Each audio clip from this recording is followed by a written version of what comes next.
지난주에 이제 토지의 특성 앞부분 잠시 했었죠. 네, 우리 페이지는 52페이지입니다. 네, 지난주에 제가 토지의 특성은 토지의 자연적 특성이 있고 인문적 특성이 있다고 그랬죠. 그래, 토지의 자연적 특성은 선천적이고 변하지 않고 고정이고 절대적이고 맞습니까? 네, 거기까지 했던 것 같네요. 자, 그럼 오늘은 이제 토지의 자연적 특성의 세부 내용 보겠습니다.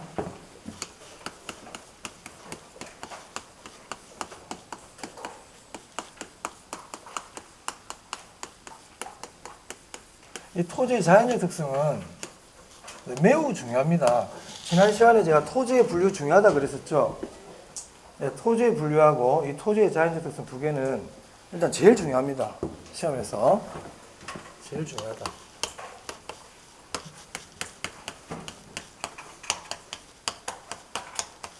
자, 첫 번째 토지의 자연적 특성이요. 우리 교재 보시면 52페이지 그 양가로 1번에 부동성이라고 되어 있죠. 네, 거기 네모하세요. 이렇게 네모하세요.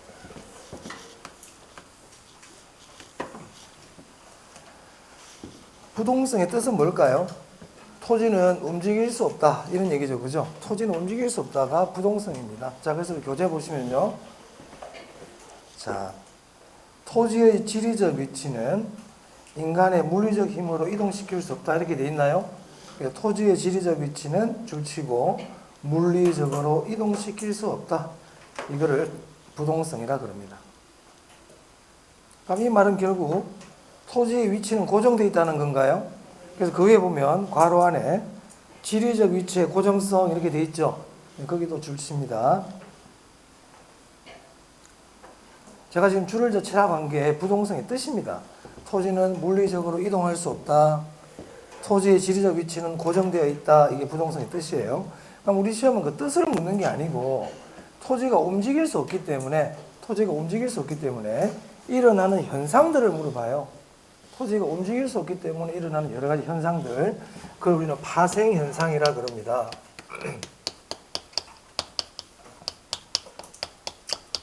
그럼 토지가 움직일 수 없기 때문에 일어나는 어떤 일들이 있을까? 자, 첫 번째요.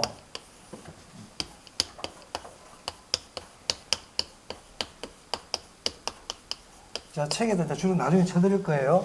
지금 들으시면 돼요. 지역시장화가 돼요. 지역시장화. 이거를 국지화라고 그럽니다. 국지화. 자, 부동산, 토지는 움직일 수 없기 때문에 지역에 따라 모든 것들이 다르게 나타나는 거예요. 못 움직이니까. 우리가 사람들도 만약에 움직이지 못하고 한 지역에서만 산다고 생각해 보세요. 그러면 지역마다 사람들이 사는 모양이나 생김새나 피부 색깔이나 풍습이나 이런 게 어떻겠습니까? 지역에 따라 다르게 나타나겠죠. 지금도 그렇잖아요. 지금도 요즘은 이제 세계가 발달해가지고 사람들이 많이 움직이고 있지만 옛날에, 오래전에는 인간들이 많이 움직일 수가 없었잖아요. 한참 오래전에. 그죠? 그러면 지역에 따라 사람들의 모양새도 다르고 피부 색깔도 다르고 각 지역마다 밥해 먹는 방식도 다를 수 있고 음식도 다를 수 있고 맞아요? 이렇게 지역마다 다르게 나타나는 것을 국지화 이렇게 부릅니다. 그래서 지역시장화 국지화라는 것은 지역에 따라 다르게 나타나는 현상이에요.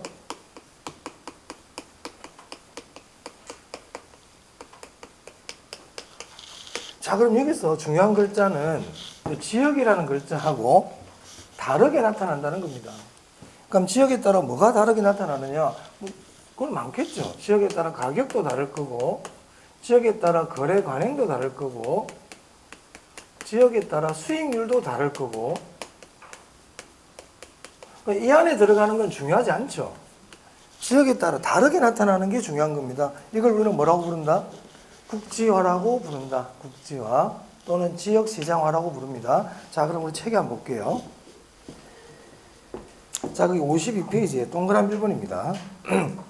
1번에 부동산 시장 및 부동산 활동과 부동산 현상을 뭐라고 되어 있습니까? 국지화 시킨다고 되어 있죠. 국지화 동그라미 하세요. 별표입니다, 거기. 부동산에서 제일 많이 물어봅니다. 그럼 국지화가 뭐냐? 자, 그 뒤에 보시면 지역마다 줄칩니다.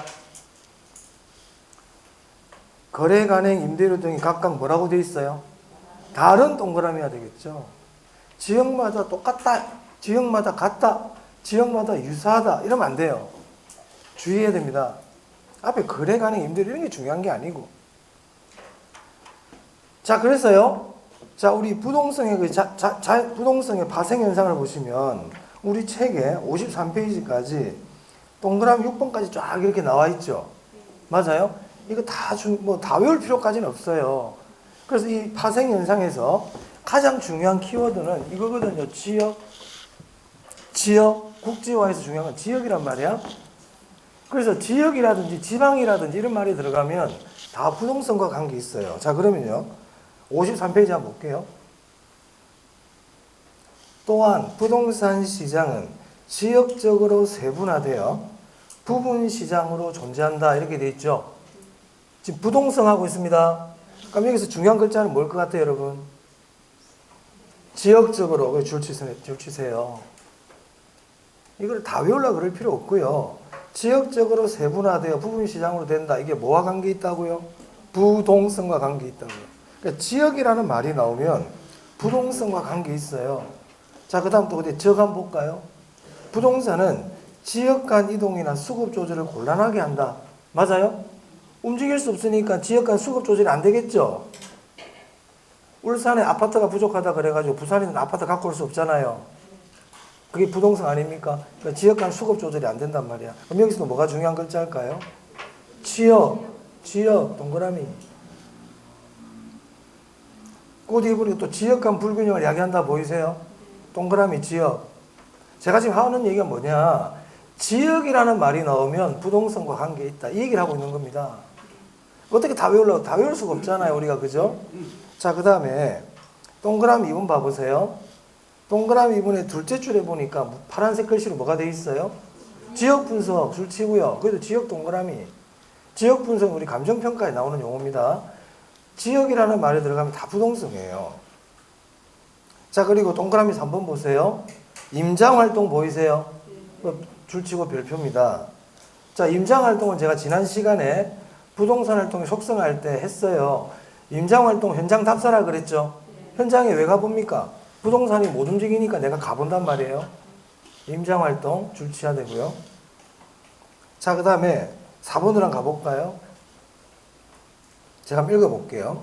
토지는 이동하지 않으므로 제도적으로 규제하기가 용이하고 부동산 시장이 뭐라고 되어 있습니까? 지역 시장이 되므로 지역 동그라미 하시고요. 자, 그 뒤에 말 줄칩니다. 중앙정부나 지방자치단체의 상이한 규제와 통제를 받는다. 줄쳤나요? 자, 거기도 지방이란 말 동그라미 합니다. 지방, 지역 이런 말 나옵니다. 부동성이라 그랬습니다. 자, 우리가 토지는 움직일 수가 없어요. 토지가 울산에 있는 토지는 울산에만 있다. 이 지역에 계속 있죠. 울산 남구에 있는 토지는 남구에 계속 있잖아요. 그러면은 울산 남구에 있는 이 토지를 규제를 하려고 그래요. 토지 이용을 규제하려고 그래요. 그럼 얘는 지금 항상 울산에만 있는데 서울에서 이 토지를 규제할 수는 없는 거 아닙니까? 그 지역에서 규제를 해야 되잖아요. 그래서 토지 정책에 있어 가지고 중앙정부의 규제와 지방의 규제가 같다 다르다? 다르게 된다 이 말이야. 다르게 된다. 이 의미를 뭐 그대로 이해하시면 좋겠지만 안 되면 지방이란 말 나왔잖아요. 우리 시험 어떻게 내냐면 다음이 설명하는 토지의 자연적 특성은 이렇게 나온단 말이야. 그럼 중앙정부와 지방자치단체의 상이한 규제와 통제를 받는다 이런 말이 나왔다 해볼게요. 그럼 이거 뭐예요? 무슨 글자를 보고? 지방, 지역이라는 말이 너무 부동성이에요. 이렇게 공부를 해놔야지. 그걸 일일이 다 외우려고 하면 힘들어요. 제가 지금 여러분들에게 설명하고 이유를 말하는 건 이해를 돕기 위해서 하는 거지, 제가 말씀드린 이유를 막 외우려고 그러지 마세요. 여러분 욕심입니다. 욕심. 제가 첫 시간에 욕심 많이 부리지 마라 그랬어요. 욕심을 자꾸 부리면 안 돼요. 그냥 쉽게 공부하는 방법을 찾아가야 돼요. 자, 그러면 지방이라는 말이 나왔다 그러면 뭐라고요? 부동성이란 말이야. 지방, 지역 나오면 뭐라고? 그거 다 기억하고 주의할 점은 뭐냐? 지역, 지방마다 같다, 다르다. 그래. 그렇게 기억해 두란 말이야. 그래서 그 뒤에 보니까 중앙과 지방자치단체 동일한 규제와 통제입니까? 상위 아닙니까? 그래, 상위안을 동그라미 해두라고요. 동일한 규제와 통제를 만다 그러면 안 된다 이 말이야. 제가 무슨 말하는지 이해되세요? 자, 그 다음에 여러분 아파트를 산다든지 토지를 산다든지 부동산을 취득을 하면 취득세를 내죠. 맞아요? 이 취득세는 남구청에 냅니까? 세무서에 가서 냅니까? 남구청에 내거든요. 우리가 세금은 국세와 지방세가 있어요.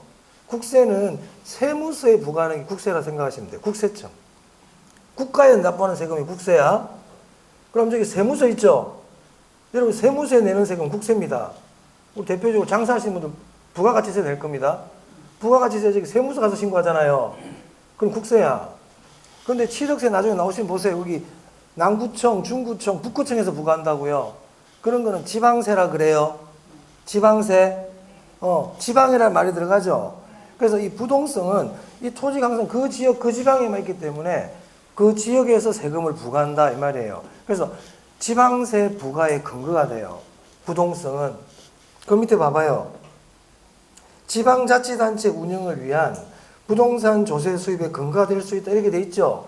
이게 지방세 부과의 근거 이렇게 얘기할 수 있거든요. 여기도 무슨 글자가 들어가요? 예? 지방. 자, 그럼 제가 지금 하는 얘기가 뭐냐? 지방 지역이라는 말이랑 다 뭐가 관계 있다? 부동성. 이거 다 외우려 힘들어. 딱 제가 뿌리를 큰 걸 딱 나눠드리잖아요. 지역, 지방 나오면 부동성. 근데 지역, 지방마다 각각 다르다. 자, 그 다음에 임장활동. 부동성과 관계 있잖아요. 자, 그 다음에 지금 5번, 6번 같은 경우는 다음에 한번 보기로 지금은 굳이 안 보셔도 될 것 같고. 자, 아까 53페이지 동그라미 2번에 한번 봅니다. 자, 거기 외부 효과라고 보이세요? 줄칩니다. 자, 그래서 부동성은요. 부동성은 크게 세 개 다 기억하는 거야. 지역, 지방마다 다르다. 부동성. 두 번째 외부 효과. 외부 효과는 나중에 공부할 거예요. 줄만 딱 쳐놔. 외부 효과. 그리고 세 번째 임장활동. 그 세 개 기억하면 됩니다. 자, 여러분 또 한번 질문해 볼게요. 이건 여러분 다 아는 거기 때문에 제가 줄을 안 쳤는데 부동산과 동산의 가장 큰 차이점이 뭐예요? 부동산은 움직일 수 없는 거고 동산은요? 움직이잖아요. 그러면 부동산과 동산을 구별하는 가장 큰 근거가 되는 게 부동성입니까? 그렇잖아. 아까 부동산은 움직일 수 없는 거라면서. 그게 부동성이잖아요. 그럼 부동산과 동산을 구별하는 가장 큰 이론적 근거가 뭐예요? 부동성이죠. 뭐 이론적 이런 유식한 말씀을 어려워해 또. 있는 그대로 보면 되잖아요. 자, 그래서 오른쪽에 기출 한번 봐보세요. 기출 1번. 부동성으로 인해 동산과 부동산이 구분되고 일반 재화와 부동산 재화의 특성이 다르게 나타난다. 맞습니까? 맞죠? 또한 임장활동과 지역분석을 필요로 한다. 어때요? 맞죠? 임장활동, 지역분석. 시험 이렇게 이제 낸다 이 말이에요. 시험 지문을. 자, 그 다음 별거 없습니다. 그렇게 봐주시면 되고 넘깁니다. 자, 이제 2번 영속성입니다. 그래서 우리가 부동성을 얘기할 때는 지역이라는 거 딱 기억하고요. 두 번째가 임장활동, 세 번째가 외부 효과.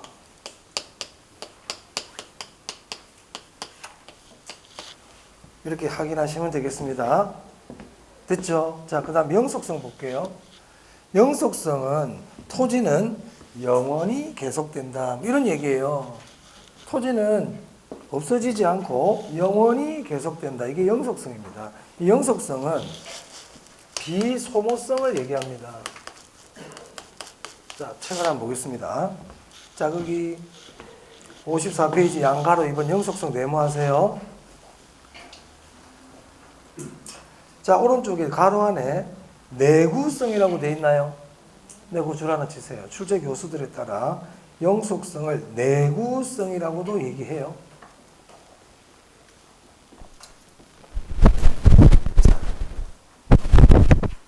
자, 한번 읽어볼게요. 토지의 영속성은 물리적 측면에서 볼 때 사용이나 시간의 경과에 따라 물리적으로 소멸되지 않는 특성을 말한다. 자, 이게 영속성이에요. 자, 물리적으로 소멸되지 않는다는 것은 물리적으로 소모가 되지 않는다. 물리적으로 파괴가 되지 않는다. 이걸 의미합니다. 그걸 뭐라고 부른다고요? 좀 더 쉽게 표현하면 지구의 크기는 줄어들지 않는다 이 뜻입니다. 지구는 그대로 있죠. 크기가 줄어들지 않고. 자, 우리 분필 같은 경우는 사용하면 줄어들잖아요.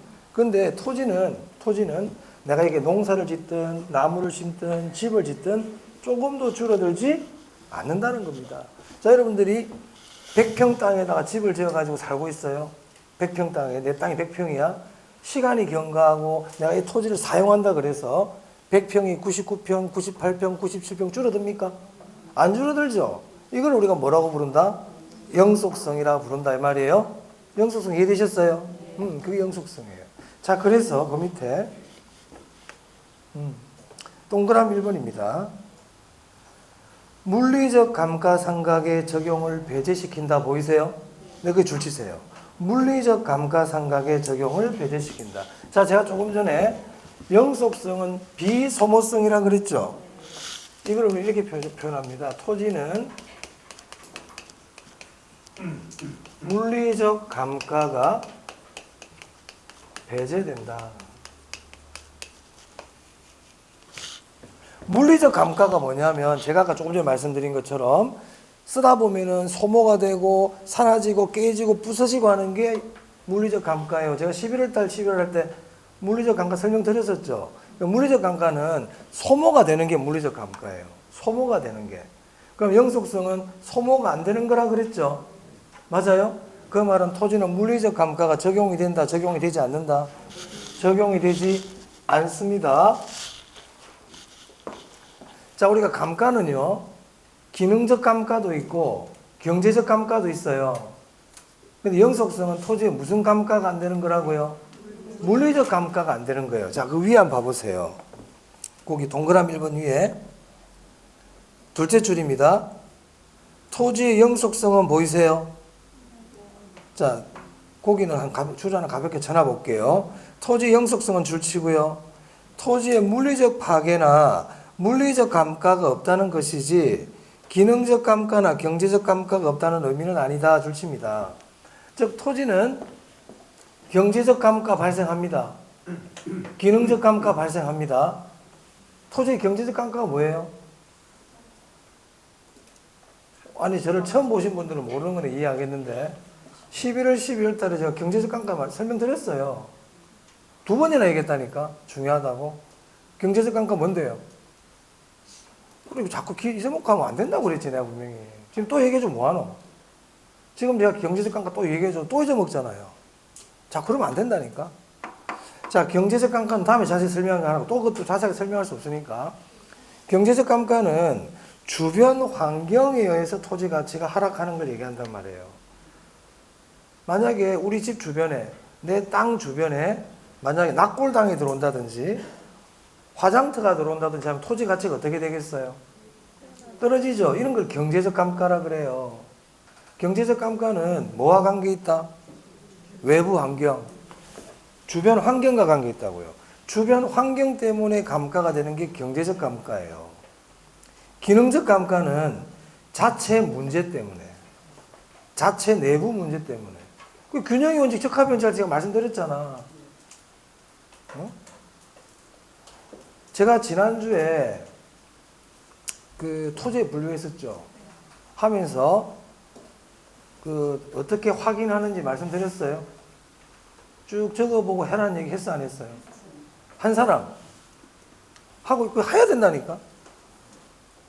아무도 또 안 하고 2명 손 들잖아. 그거 안 하면 안 된다 말이야. 그러면 2, 3주 지나면 잊어먹어요. 잊어먹습니다. 이거 예사로 생각하면 안 돼요. 그 토지의 분류는요, 제가 이제 3월 달에 해요. 3월 달에 한다니까? 그럼 여러분, 그걸 안 해놓은 사람은 3월 달까지 그냥 넉넉고 있는 거예요, 그거를. 안 보고 계속 넉넉고 있는 거예요. 하지만 이렇게 조그만한데 저까지 들고 다니는 사람들은 수시로 볼 수 있잖아요. 그거 진짜 중요한 건데 왜 안 합니까? 응? 안 합니까? 왜? 합격해야 안 되겠어요? 그죠? 그런데 아무것도 안 하면서 합격은 기대해. 나는 진짜 그런 비양심적인 생각 버리세요. 나는 아무런 노력도 안 하는데 합격은 바라고 있어. 그런 거는 진짜 말도 안 된다. 여러분 옆에 주변에서 누가 저 사람 팽팽 노는데 내가 돈만 막 벌어. 기분 좋아요, 안 좋아요? 보고 있으면. 어?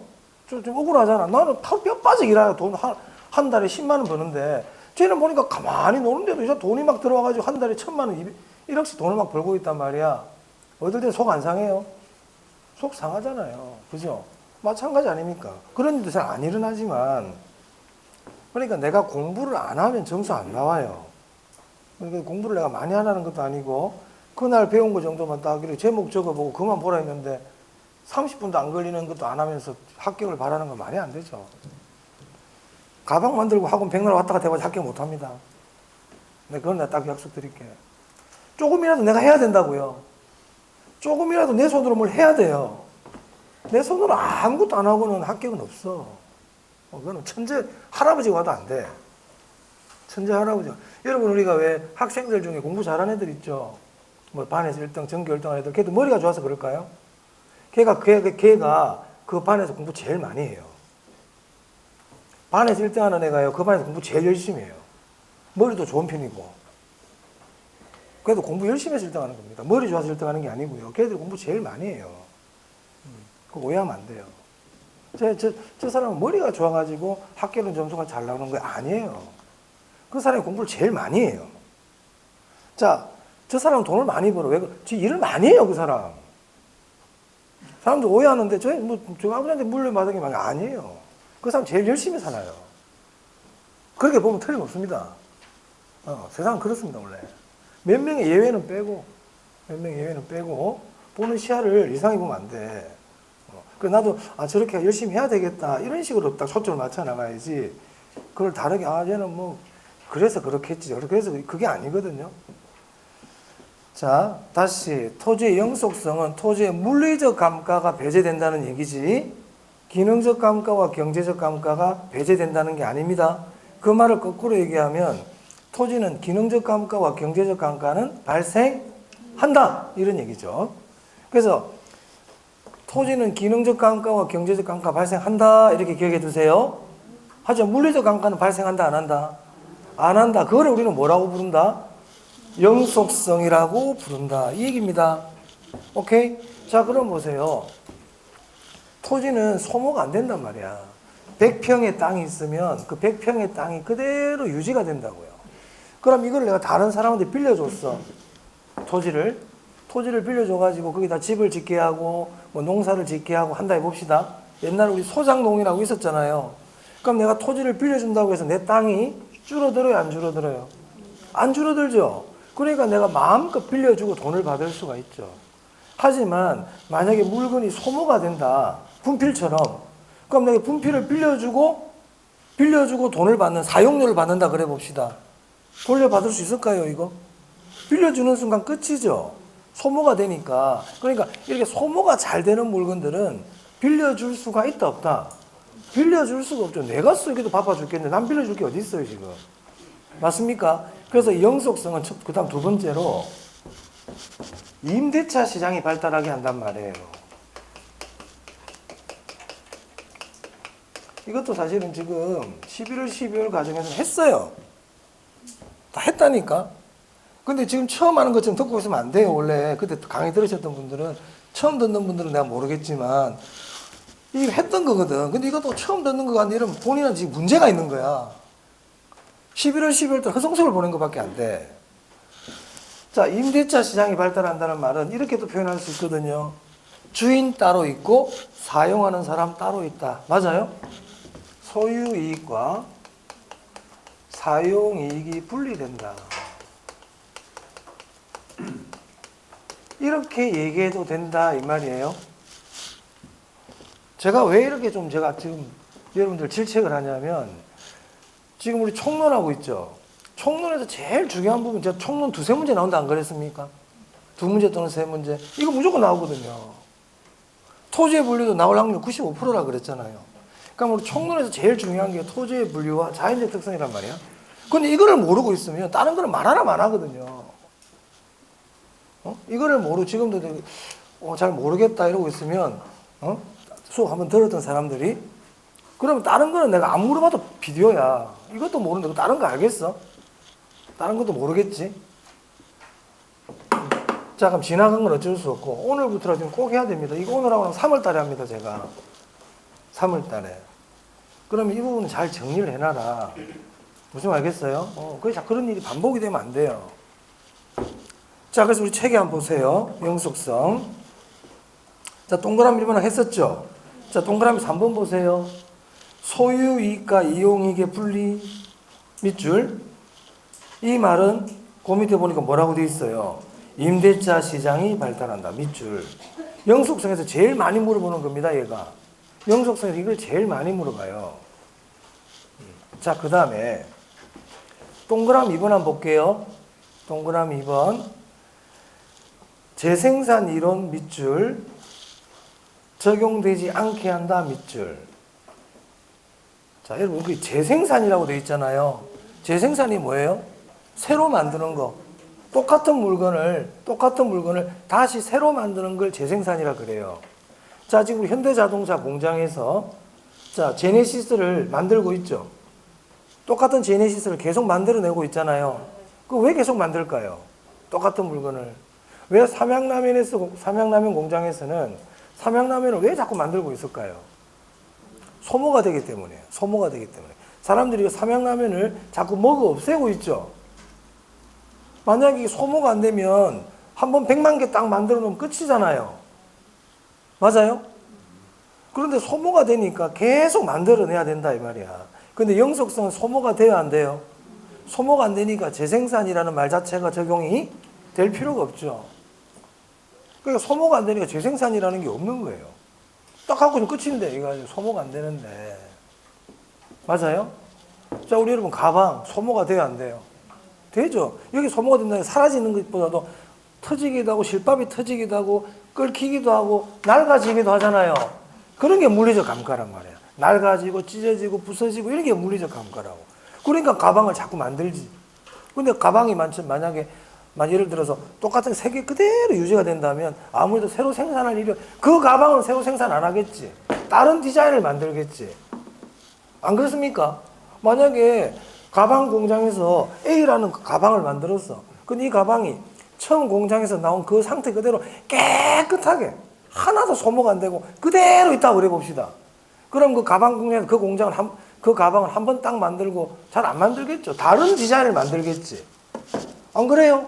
내 물건 계속 새 건데 누가 사겠어요? 똑같은 거를. 안 사지.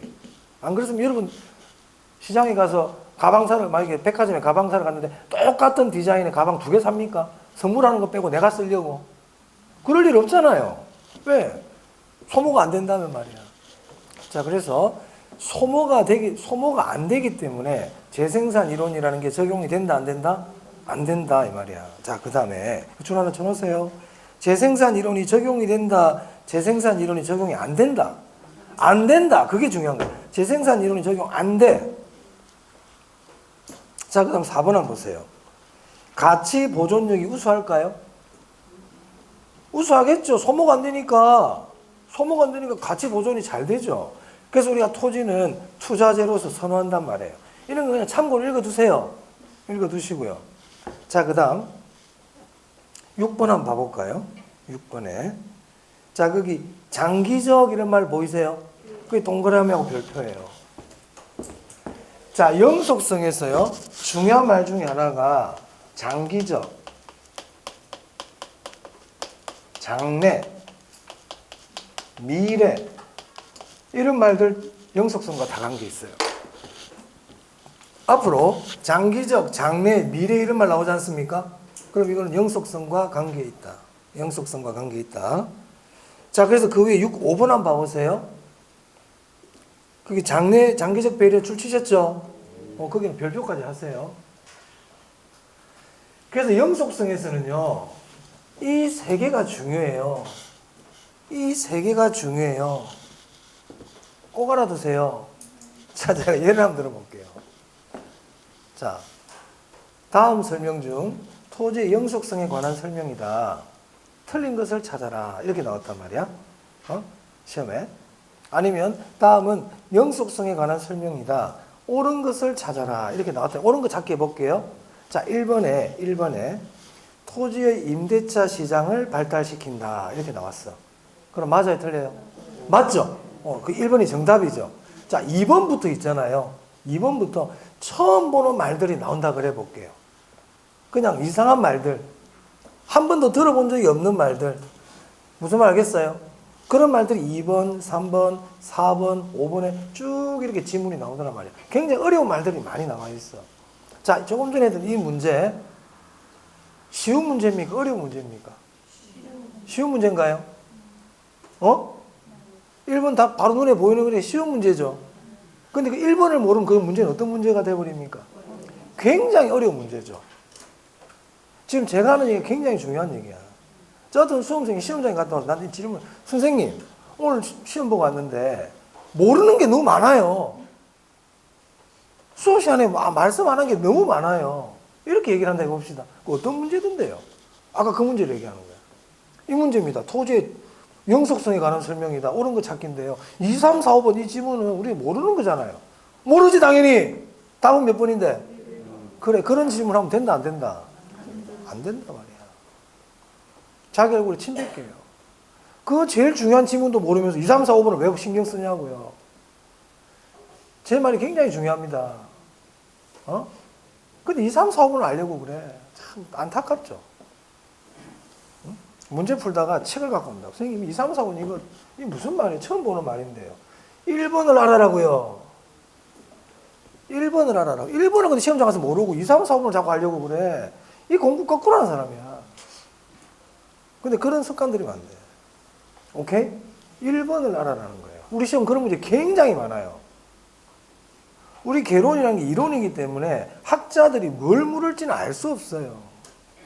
법이라는 거는 법 조문 테두리에서 내기 때문에 한정되어 있거든. 법이라는 거는 그 법 조문과 민법 같으면 법 조문과 판례에서 나오기 때문에 어느 정도 한정이 되어 있어요. 나올 수 있는 범위가. 근데 우리 학계론 제가 첫날 이론이라 그랬죠. 학자가 뭘 내도 우리가 토를 달 수 없어요. 사실은. 뭘 내도 우리가 뭘 할 수 없단 말이야. 하지만 그걸 다 알 수는 없지만 제일 중요한 건 알고 가야 된다 이 말이죠. 왜 그런 걸 답을 한단 말이에요. 제가 무슨 말인지 이해되십니까? 네. 지문을 이렇게 기역, 면, 띠꺼, 리을, 미음 해놓고 기역부터 비역까지 6개를 쫙 적어놓고는요. 옳은 것끼리 묶인 걸 찾으래요. 예를 들어서. 그럼 6개 예시 중에 모르는 것도 있을 수 있죠. 그럼 그런 건 빼고요. 내가 아는 것, 정확하게 아는 것만 가지고 답을 다 찾을 수 있다는 거예요. 그런데 처음 보고 모르는 걸 그걸 계속 읽고 있어. 아무 상관도 없는 거를. 응? 그렇게 하면 안 돼. 내가 아는 거를 잘 알아라.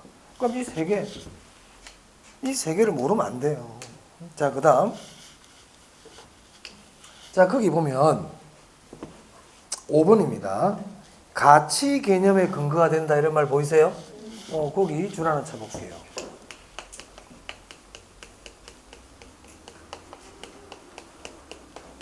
자, 일단 줄 치고. 자, 그리고 거기 5번에 끝머리 보니까 직접 환원법을 가능하게 한다. 이런 말 보이세요?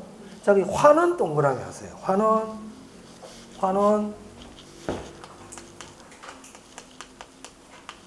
자, 이게 무슨 말인지 설명드립니다. 자, 여러분, 가치가 뭐예요? 이것도 오늘 처음 들은 분은 제가 알려드릴 거고, 11월, 12월 수업할 때 제가 가치가 뭔지 알려드렸고요. 가치가 뭔지 정도는 우리 중개사 시험 공부하는 분들이 알고 있어야 된다. 이렇게 얘기했습니다. 자, 가치가 뭘까요? 가치는 또 까먹었잖아요. 그죠? 장래 발생할 이익의 현재 가치예요. 이게 가치예요. 어떤 글자가 들어가고 있나요? 지금 여기 장래. 가치 개념 뜻 안에는 장래라는 글자가 숨어 있단 말이야. 그래서 가치 개념의 근거는 뭐와 관계 있다? 영속성과 관계 있어. 이 장래라는 말이 안에 들어있잖아요. 자, 환원 있죠? 환원. 이 환원이라는 의미도요. 장래 발생할 이익의 현재 가치 구하는 것을 우리는 환원이라고 그래요. 환원. 환원이란 말도 장래 발생할 이익의 현재 값을 구하는 것을 우리는 할인이라 그랬지. 현재 가치 구하는 거 할인이라 그랬잖아요. 할인이라는 말이나 환원이라는 말이나 비슷하다 보시면 돼요. 그래서 이 환원이라는 말 안에도 무슨 글자가 숨어 있다? 장래라는 글자가 숨어 있다. 숨어 있다. 알아두셔야 됩니다. 이 정도도. 자, 그래서 영속성까지 봤어요.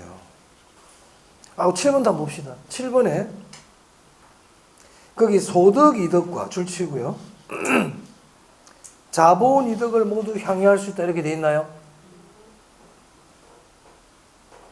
자, 소득 이득이 뭘까요? 소득 이득 다 배웠어요. 투자론 시간에. 보유, 운영과 관계되는 수익이죠. 자본 이득은 처분이잖아요. 그래서 소득 이득과 자본 이득이라는 이 말 자체가 장기 투자를 얘기하거든요. 소득 이득, 자본 이득을 누릴 수 있다. 향유할 수 있다.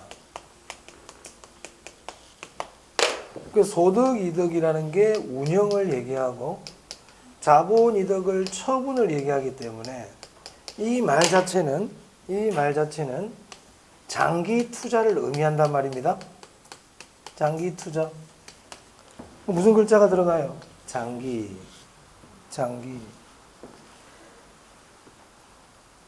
그럼 소득 이득과 자본 이득을 가능하게 하는 거는 뭐와 관계 있다? 영속성과 관계 있다. 이렇게 되는 겁니다. 지금 제가 하는 얘기들은 다 중요하고요. 시험에 나와요. 자, 그 다음 이제 부정성 한번 보겠습니다. 부정성 세 번째. 부정성. 자, 우리 교재 54페이지 밑에 있네요. 메모. 부정성.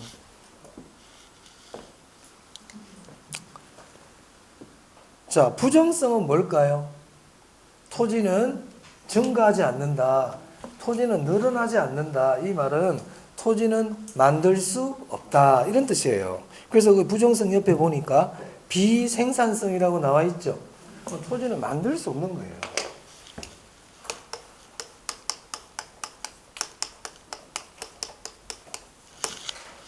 우리가 이렇게 만들어낼 수 없는 거를요, 이렇게 표현해요. 토지는 물리적 공급이 불가능하다. 이렇게 얘기합니다. 여기서 물리적 공급이라는 게 물건을 만들어내는 걸 얘기합니다. 재료를 투입하고 노동을 투입해가지고 어떤 물건을 만들어내는 것을 물리적 공급이라 그러는데 토지는 만들어낼 수가 없죠. 토지를 만들어낼 수 있다 그러면 지구가 점점 커질 겁니다. 지구는 커지지 않죠. 그래서 이걸 부정성이라 그래요. 자, 우리 책에 한번 볼까요? 자, 토지는 부정성 때문에 생산비를 투입하여도 줄 한번 쳐볼까요? 물리적으로 토지의 절대량, 절대 면적은 증가하지 않는다. 맞나요? 이걸 우리는 뭐라고 부른다? 부정성이라고 부르는 거예요. 그래서 이거를 토지의 물리적 공급이 불가능하다 이렇게 표현합니다. 토지의 물리적 공급이 불가능하다 이렇게 표현합니다. 우리 자동차는 물리적 공급이 가능합니까? 되죠. 그래. 그런 게 자동차지 만들어내고 있잖아요. 저런 게 물리적 공급이라고. 하지만 토지는 만들어낼 수가 없죠. 토지 공장 없잖아요. 토지 공장 없죠. 만들어낼 수 없어요. 자, 다시 55페이지로 한번 가볼까요? 자, 그래서 거기 보시면 동그라미 1번에 줄 칠 필요 없어요. 눈으로만 보세요. 따라서 토지는 다른 생산물과는 달리 노동이나 생산비를 투입하여 생산할 수 없다. 이게 물리적 공급이 불가능하다 이 뜻이란 말이야. 이게 물리적 공급이 불가능하다 이 뜻입니다. 자, 그럼 보세요. 토지는 만들어낼 수가 없죠. 만들어낼 수 없기 때문에 토지의 부족 문제가 발생한다는 거죠. 맞아요? 그래서 여러분 부정성 그러면 토지의 부족 이걸 딱 기억해야 돼요. 부정성은 토지의 부족이란 말이에요. 토지의 부족. 그럼 이거를 희소성 그래도 될까요? 희소성 그렇게 얘기할 수 있죠. 부족하니까 희소하죠. 그래서 책에 55페이지에 동그라미 3번 별표입니다. 토지 희소성에 근거가 되면 희소성 동그라미, 부족 문제를 이야기하고 부족 동그라미 하시면 돼요. 했어요? 자, 또 해볼게요.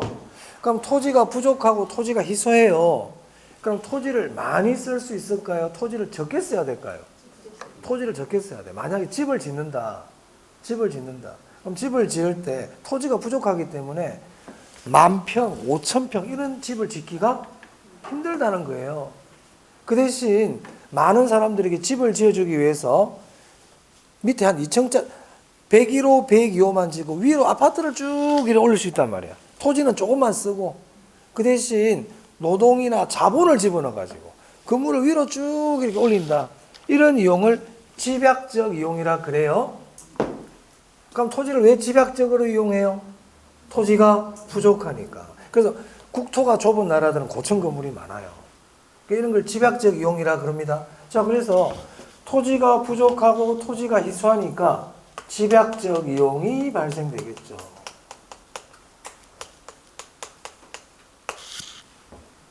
맞습니까?